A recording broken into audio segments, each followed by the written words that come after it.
ನೀವು ಅವರ ಜೀವನದಲ್ಲಿ ಆಪ್ಷನ್ನಾ ಅಥವಾ ಇಂಪಾರ್ಟೆನ್ಸಾ? ನಿಮ್ಮನ್ನು ಪ್ರೀತಿಸೋರು ನಿಮಗೆ ಟೈಮ್ ಕೊಡ್ತಾರಾ ಅಥವಾ ಟೈಮ್ ಉಳಿದಾಗ ಮಾತ್ರ ನೆನಪಾಗ್ತೀರಾ?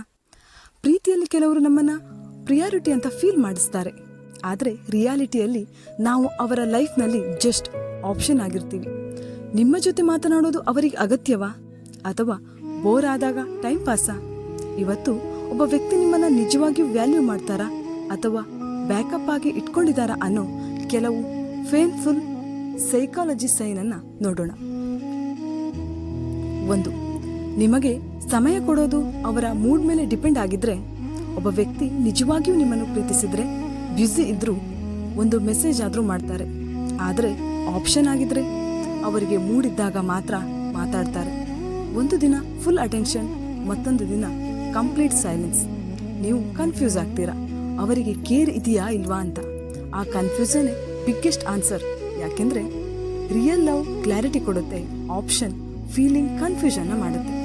2ನೇದು, ನಿಮಗೆ ಯಾವಾಗಲೂ ವೇಟ್ ಮಾಡಿಸ್ತಾ ಇದ್ರೆ, ಲೇಟರ್ ಮಾತಾಡ್ತೀನಿ, ಬ್ಯುಸಿ ಇದ್ದೀನಿ, ನಂತರ ಕಾಲ್ ಮಾಡ್ತೀನಿ, ಆ ನಂತರ ಕಾಲ್ ಬರೋದೇ ಇಲ್ಲ. ನೀವು ಮಾತ್ರ ಫೋನ್ ನೋಡ್ತಾ ಲಾಸ್ಟ್ ಸೀನನ್ನು ನೋಡ್ತಾ ಕಾಯ್ತಿರ್ತೀರಿ, ಒಂದು ರಿಪ್ಲೈ ಕೂಡ ಇರಲ್ಲ. ಸೈಕಾಲಜಿ ಏನು ಹೇಳುತ್ತೆ? ಯಾರಿಗಾದರೂ ಇಂಪಾರ್ಟೆನ್ಸ್ ಇದ್ರೆ ಅವರು ಟೈಮ್ ಹುಡುಕ್ತಾರೆ, ಇಂಪಾರ್ಟೆನ್ಸ್ ಇಲ್ಲದೆ ಹೋದರೆ ಎಕ್ಸ್ಕ್ಯೂಸ್ ಹುಡುಕ್ತಾರೆ. 3. ಪಬ್ಲಿಕ್ನಲ್ಲಿ ಹೈಡ್ ಮಾಡಿ ಪ್ರೈವೇಟ್ನಲ್ಲಿ ಮಾತ್ರ ಕ್ಲೋಸ್ ಆಗಿದ್ರೆ, ಕೆಲವರು ಪ್ರೈವೇಟ್ ಚಾಟ್ನಲ್ಲಿ ತುಂಬ ಕೇರಿಂಗ್, ಆದರೆ ಪಬ್ಲಿಕ್ನಲ್ಲಿ ಇಗ್ನೋರ್. ಫ್ರೆಂಡ್ಸ್ ಮುಂದೆ ಮೆನ್ಷನ್ ಕೂಡ ಮಾಡೋದಿಲ್ಲ, ಯಾಕೆಂದರೆ ನಿಮ್ಮ ಪ್ರೆಸೆನ್ಸ್ ಅವರಿಗೆ ಸೀಕ್ರೆಟ್ ಪ್ರಿಯಾರಿಟಿ ಅಲ್ಲ. ನಿಜವಾಗಿಯೂ ವ್ಯಾಲ್ಯೂ ಮಾಡೋರು ನಿಮ್ಮ ಎಕ್ಸಿಸ್ಟೆನ್ಸನ್ನು ಹೈಡ್ ಮಾಡೋದಿಲ್ಲ. 4.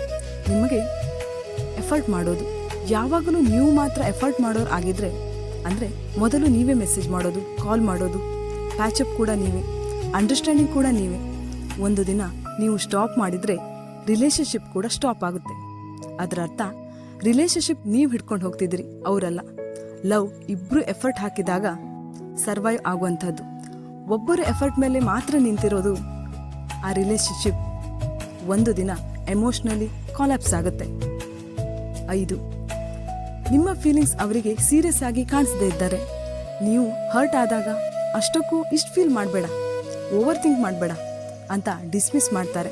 ಆಗ ಅವರು ನಿಮ್ಮ ಎಮೋಷನನ್ನು ಅಂಡರ್ಸ್ಟ್ಯಾಂಡ್ ಮಾಡ್ತಿಲ್ಲ. ಒಬ್ಬ ವ್ಯಕ್ತಿ ನಿಮ್ಮ ಫೀಲಿಂಗನ್ನು ರೆಸ್ಪೆಕ್ಟ್ ಮಾಡದೇ ಇದ್ದರೆ, ಅವರು ನಿಮ್ಮ ಹಾರ್ಟನ್ನು ಕೂಡ ರೆಸ್ಪೆಕ್ಟ್ ಮಾಡೋದಿಲ್ಲ. 6. ಅವರು ನಿಮ್ಮನ್ನು ಲಾಸ್ ಆಗೋ ಭಯ ಇಲ್ಲದೆ ಇದ್ದರೆ, ಒಮ್ಮೆ ಇಮ್ಯಾಜಿನ್ ಮಾಡಿ, ನೀವು ದೂರ ಹೋದರೂ ಅವರಿಗೆ ಡಿಫ್ರೆನ್ಸ್ ಆಗಲ್ಲ, ಅಥವಾ ನಾರ್ಮಲ್ ಆಗಿ ಕಂಟಿನ್ಯೂ ಮಾಡ್ತಾರಾ? ಯಾಕಂದರೆ ನಿಜವಾದ ಅಟ್ಯಾಚ್ಮೆಂಟ್ ಇದ್ದರೆ ಲಾಸ್ ಆಗೋ ಭಯ ಇರುತ್ತೆ, ಆದರೆ ಆಪ್ಷನ್ ಆಗಿದ್ರೆ ರೀಪ್ಲೇಸ್ ಮಾಡೋ ಕಾನ್ಫಿಡೆನ್ಸ್ ಜಾಸ್ತಿ ಇರುತ್ತೆ. ಸೈಕಾಲಜಿ ಪ್ರಕಾರ ಒಬ್ಬ ವ್ಯಕ್ತಿ ನಿಮ್ಮನ್ನು ಪ್ರಿಯಾರಿಟಿಯಾಗಿ ನೋಡಿದರೆ ಕನ್ಸಿಸ್ಟೆನ್ಸಿ ಇರುತ್ತೆ, ಕ್ಲಾರಿಟಿ ಇರುತ್ತೆ, ಜೊತೆಗೆ ರೆಸ್ಪೆಕ್ಟ್ ಇರುತ್ತೆ, ಎಫರ್ಟ್ ಮ್ಯೂಚುವಲ್ ಆಗಿರುತ್ತೆ. ಆದರೆ ಆಪ್ಷನ್ ಆಗಿ ನೋಡಿದರೆ mixed signal, confusions, emotional waiting, one side effort, ಇವೆಲ್ಲ ಸ್ಲೋಲಿ ಸೆಲ್ಫ್ ರೆಸ್ಪೆಕ್ಟನ್ನು ಡ್ಯಾಮೇಜ್ ಮಾಡುತ್ತೆ. ಪ್ರೀತಿಯಲ್ಲಿ ಯಾರನ್ನಾದರೂ ಕಾಯೋದು ತಪ್ಪಲ್ಲ, ಆದರೆ ವ್ಯಾಲ್ಯೂ ಗೊತ್ತಿಲ್ಲದವರಿಗಾಗಿ ನಿಮ್ಮ ಎಂಟೈರ್ ಪೀಸನ್ನು ಕಳೆದುಕೊಳ್ಳೋದು ತಪ್ಪು. ನಿಮ್ಮನ್ನು ಆಪ್ಷನ್ ಆಗಿ ನೋಡೋ ವ್ಯಕ್ತಿಗಾಗಿ ನಿಮ್ಮ ಹಾರ್ಟನ್ನು ಪನಿಷ್ ಮಾಡಬೇಡಿ, ಯಾಕೆಂದರೆ ನಿಜವಾದ ಪ್ರೀತಿ ನಿಮ್ಮನ್ನು ಯಾವತ್ತೂ ಕನ್ಫ್ಯೂಸ್ ಮಾಡೋದಿಲ್ಲ, ರೀಪ್ಲೇಸ್ ಮಾಡೋದಿಲ್ಲ, ಹೈಡ್ ಮಾಡೋದಿಲ್ಲ. ಅದು ನಿಮಗೆ ಇಂಪಾರ್ಟೆನ್ಸ್ ಫೀಲನ್ನು ಮಾಡಿಸುತ್ತದೆ. ನಿಮ್ಮ ಲೈಫಲ್ಲೂ ಯಾರಾದರೂ ನಿಮ್ಮನ್ನು ಆಪ್ಷನ್ ಥರ ಫೀಲ್ ಮಾಡಿಸಿದಾರಾ? ಕಮೆಂಟ್ ಮಾಡಿ. ಇದು ಹೊಂಬೆಳಕು, ಹೃದಯಕ್ಕೆ ಬೆಳಕು ಕೊಡೋ ಪ್ರಯತ್ನ. ನಮ್ಮ ಈ ಪ್ರಯತ್ನ ನಿಮಗೆ ಇಷ್ಟ ಆದರೆ ದಯವಿಟ್ಟು ಲೈಕ್ ಮಾಡಿ, ಶೇರ್ ಮಾಡಿ, ಸಬ್ಸ್ಕ್ರೈಬ್ ಮಾಡೋದನ್ನು ಮರಿಬೇಡಿ.